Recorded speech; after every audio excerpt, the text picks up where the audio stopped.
28 മൃതദേഹങ്ങളും 20 ജീവിച്ചിരിക്കുന്ന മനുഷ്യരെയും തിരിച്ചു നൽകും എന്നായിരുന്നു ട്രംപിന്റെ നേതൃത്വത്തിലുള്ള സമാധാന കരാറിലെ ആദ്യത്തെ ഭാഗം. പറഞ്ഞതുപോലെ തന്നെ ജീവിച്ചിരിക്കുന്ന 20 പേരെയും വിട്ടുകൊടുത്തു. എന്നാൽ മൃതദേഹങ്ങളുടെ കാര്യത്തിൽ ആശയക്കുഴപ്പം തുടരുന്നു. ഇരുട്ടിൽ തപ്പുകയാണ് ഹമാസും പലസ്തീനിലെ മറ്റ് ഭീകര സംഘടനകളും. ഇതുവരെ തിരിച്ചു കിട്ടിയത് 9 മൃതദേഹങ്ങൾ മാത്രമാണ്.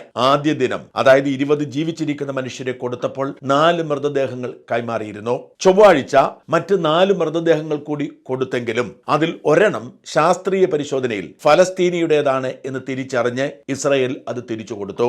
അങ്ങനെ 7 മൃതദേഹങ്ങളാണ് തിങ്കളാഴ്ചയും ചൊവ്വാഴ്ചയുമായി തിരിച്ചു കിട്ടിയത്.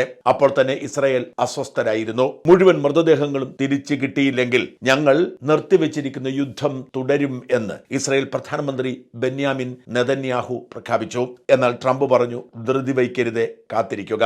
ഇന്നലെ രാത്രിയിൽ 2 മൃതദേഹങ്ങൾ കൂടി ഹമാസ് റെഡ് ക്രോസിന് കൈമാറുന്നു. ഗാസയിൽ വെച്ച റെഡ് ക്രോസ് ആ 2 മൃതദേഹങ്ങളും ഏറ്റെടുത്ത് ഇസ്രായേൽ സേനയെ ഏൽപ്പിക്കുന്നു. ഇസ്രായേൽ സേന ഉടനടി ആ മൃതദേഹങ്ങളിൽ ഇസ്രായേൽ പതാക പുതപ്പിച്ച് ടെൽ-അവീവിലെ അബൂർ കബീർ ഫോറൻസിക് ലാബിലേക്ക് കൊണ്ടുവരുന്നു. 27 വയസ്സുള്ള ഇംബാർ ഹെയ്മറുടേതാണ് ഒരു മൃതദേഹം. നോവ ഫെസ്റ്റിവലിൽ പങ്കെടുക്കാൻ വേണ്ടി പോയതായിരുന്നു ഹൈഫ സ്വദേശിയായ ഹെയ്മർ. നോവ ഫെസ്റ്റിൽ പങ്കെടുത്ത ഏതാണ്ട് 400ഓളം പേരെയാണ് ഹമാസ് ഭീകരവാദികൾ കൊന്നത്. അവിടെ ജീവനോടെ നിരവധി പേരെ പിടിച്ചുകൊണ്ടുപോയ കൂടെ കുറേയധികം മൃതദേഹങ്ങളും കൊണ്ടുപോയി. അങ്ങനെ ഹമാസ് കൊണ്ടുപോയ മൃതദേഹങ്ങളിൽ ഒന്ന് 27 ഹെയ്മറിന്റെ ആയിരുന്നു. ഹെയ്മറിന്റെ മരണം ഇസ്രായേൽ സേന ഇക്കഴിഞ്ഞ ഡിസംബറിലാണ് സ്ഥിരീകരിക്കുന്നത്. ഹെയ്മറിന്റെ മൃതദേഹം തന്നെയാണ് തിരിച്ചു കിട്ടിയതെന്ന് ഫോറൻസിക് പരിശോധനയിൽ തെളിയുകയും ജൂത മതാചാര പ്രകാരം അന്ത്യാഞ്ജലി അർപ്പിച്ചിട്ട് മൃതദേഹം ബന്ധുക്കൾക്ക് വിട്ടുകൊടുക്കാനുള്ള നടപടിക്രമങ്ങൾ ആരംഭിക്കുകയും ചെയ്തു. രണ്ടാമത് തിരിച്ചു കിട്ടിയ മൃതദേഹം 39 വയസ്സുള്ള മുഹമ്മദ് അൽ അട്രാഷിന്റേതാണ്. അട്രാഷ് ഇസ്രായേൽ സേനയിലെ